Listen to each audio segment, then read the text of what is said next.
I'm Laureen Bagley. Welcome to my kitchen.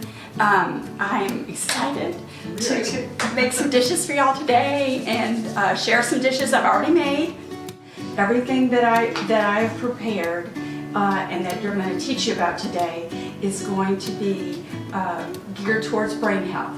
However, it's all really good for general health as well, for heart health, autoimmune health, anti-inflammatory. So it's really an all-encompassing healthy way to eat.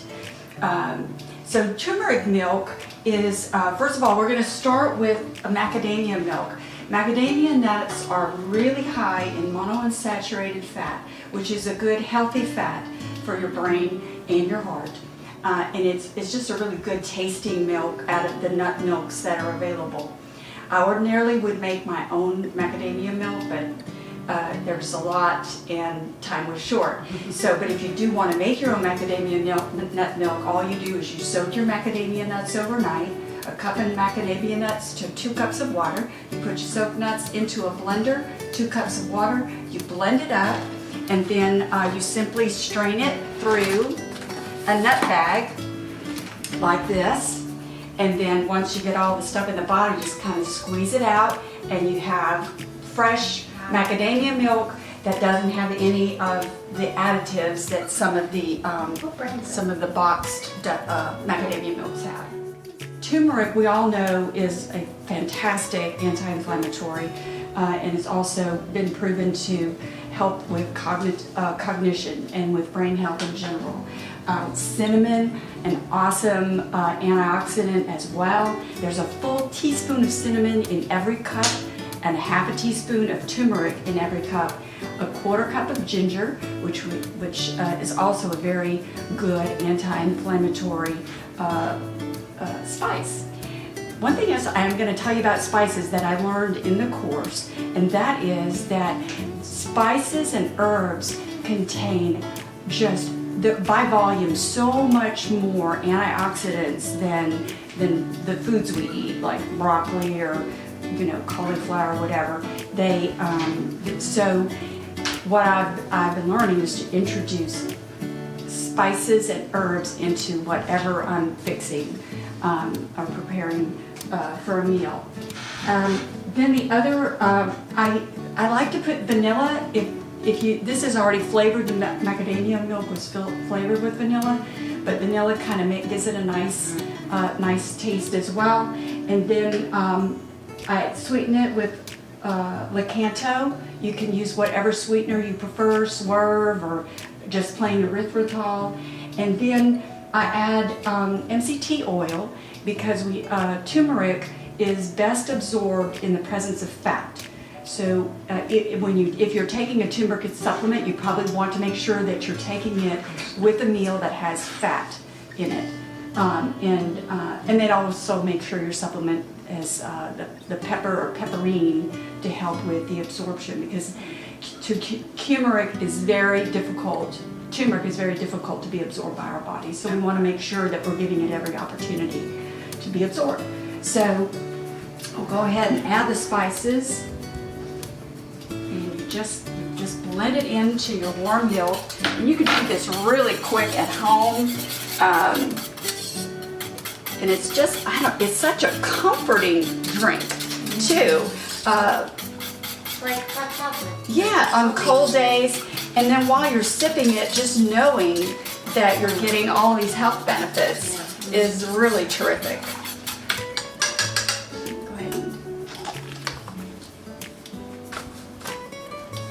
So we have 9 cups, so I do a teaspoon per cup.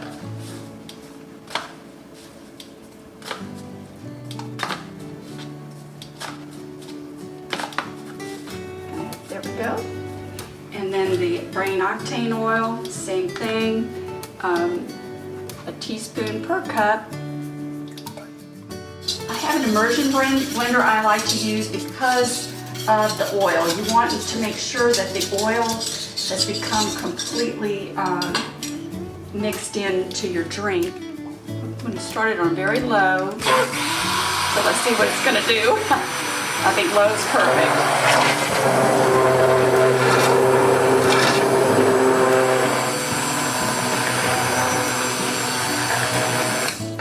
making my individual cup, I just use my little frother, and that makes a nice little foamy froth at the top, which is really cool. Okay, so we're ready to serve.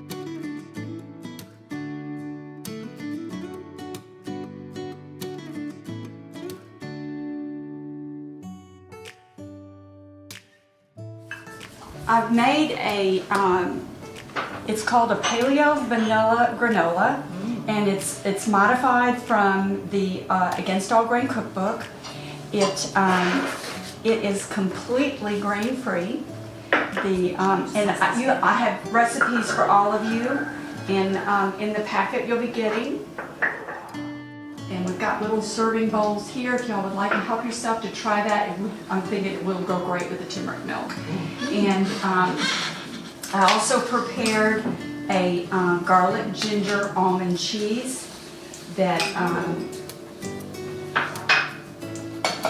is, again, we're steering away from cream cheeses. So I blended up soaked almond nuts and mixed it with fresh rosemary and olive oil and garlic and ginger. Again, these are all health promoting foods and great for our brains. So how is the turmeric milk? So yummy. Good? Good. I'm glad you like That it. cinnamon in it, it's just warming and festive. Yeah. I love it. Okay, so while y'all are enjoying that, I'm going to start moving into the food preparation and showing you guys some great recipes for your brain and your body. Okay, let's see. We're going to start with the kale salad. I've already prepared the kale, and it calls for a couple of, the recipe that you'll have calls for 2 cups, but I'm going to make extra today since we have a lot of folks here that can enjoy it. So I'm going to... Is it a particular type of kale? If this is just regular green kale, you can use any type of kale. I'll be using a different type of kale later in the jambalaya, the flat leaf kale. But one of the tricks to kale is, it's tough to chew and digest. So what we do is that there's 1 tablespoon of oil and 2 tablespoons of olive oil. And what you'll do is you'll sprinkle this over your kale, and then you're going to massage it in. In your olive oil, you really want to be particular about the olive oil that you use. The health benefits of olive oil in relation to brain health are tremendous. The longest study done on brain health and diet was a 6-year study that was done in Italy. And there were 2 groups and a control group. So the control group was just told to eat healthy. And then the other 2 groups, one was given extra nuts to eat, that they were required to eat nuts every day, and the other group was olive oil. So both the control group had cognitive decline. The group that ate the olive oil daily had the most improved cognitive abilities. And the group with the nuts was still better than the control group, but not as good as the group that was eating olive oil every day. So, and there's a good reason for that. And the olive oil contains polyphenols, and also it helps your body make a cholesterol, apolipoprotein A4, and it is a protein that keeps food or keeps your lipid platelets from sticking together. After like when you eat a meal, if you have olive oil in the meal, then it keeps those platelets from sticking together and potentially, causing you heart disease. So what I like to do, I generally do this for about 5 minutes, and then I'll set it aside and then I'll go back and I'll massage it some more later because I don't like to sit and chew and chew and chew and chew to try on my salad. Just like any other salad, it's basically an assembly process, but it's what you put in the salad that counts. And I've learned to love kale salad. So we're going to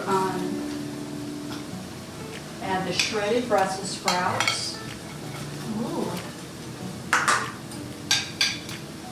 think that was that's 2 cups of Brussels sprouts.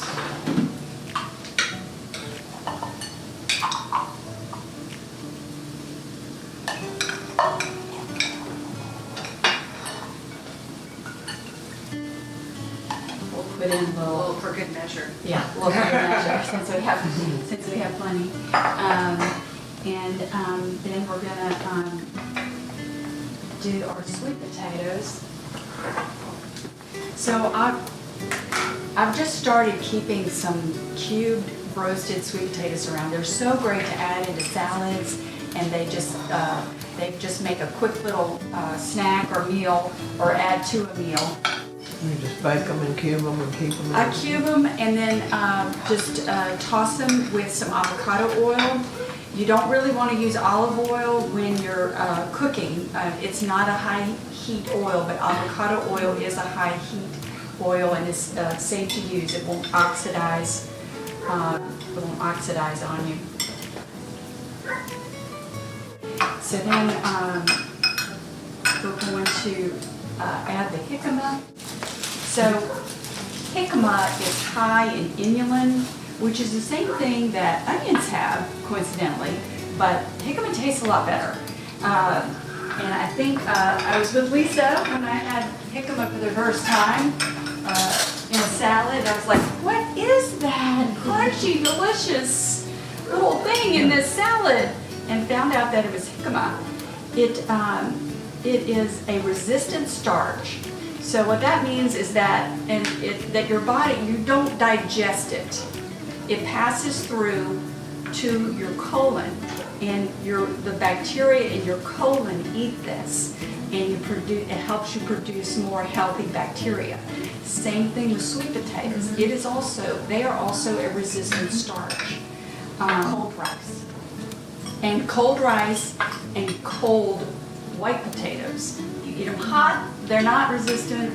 You eat them cold, like in a potato salad, you've got a resistant starch, which is good for your gut buddies, but white potatoes pretty much turn into sugar as soon as you eat them. So sushi is good because it's cold rice. that's right, that's right.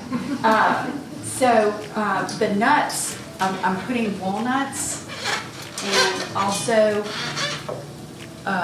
Brazil nuts. So Brazil nuts, listen up girls, are high in selenium, which we women really need. And if you eat just 2 or 3 Brazil nuts a day, it's your selenium quotient for the day. So they're super, super beneficial. Then the avocado, well, we all know how wonderful avocados are. They're high in vitamin C, and E, and potassium, and they also are really good for your gut bacteria. They support the gut bacteria that help keep your gut lining healthy, and they also are beneficial for your mitochondria, which is where your energy comes from. So, I've read so many places where you should eat an avocado every day, and a handful of nuts every day. So, and then we've talked about olive oil. That's going to be in the dressing and how beneficial that is as well. And I want to make sure I covered everything on the sweet potatoes. They are such a great food. They give you quick energy, and they are. Oh, I know what it was. They stabilize your blood sugar. They're really good at helping to control and stabilize blood sugar. And then last, some cranberries. Cranberries, again, high in polyphenols. And they're delicious. They just add a nice sweetness to the salad. The ones that I buy are normally commercial, you buy craisins, they have been coated in canola oil or sunflower oil or safflower oil. That is an unhealthy fat. So you can buy them that have been sweetened with apple juice. So these are organic cranberries sweetened with apple juice. So try to avoid the other types. And that's the same with nuts. You want to eat your nuts raw. You can soak them and sprout them, or just soak them and dehydrate them. And it breaks down that coating that makes them very hard to digest. So I recommend before the avocado, you mix your salad. And this is what I call a hearty salad. This is a meal. So what I try to do is do a breakfast item, a lunch item, and then a dinner item, so that you have cover the whole day. You can also put a nice piece of pastured grilled chicken with this, or grilled salmon, because you want to have a protein, a fat, and a fiber in every meal. And this one could use some chicken or salmon to complete the protein file. There's some protein in here in the vegetables, but I know a lot of folks want to have that extra. And pregnant people would need extra protein. Right. So just kind of base it on what your needs are and what you feel like that day. So you just gently fold in the avocado, and there we have a lovely kale Brussels sprout salad.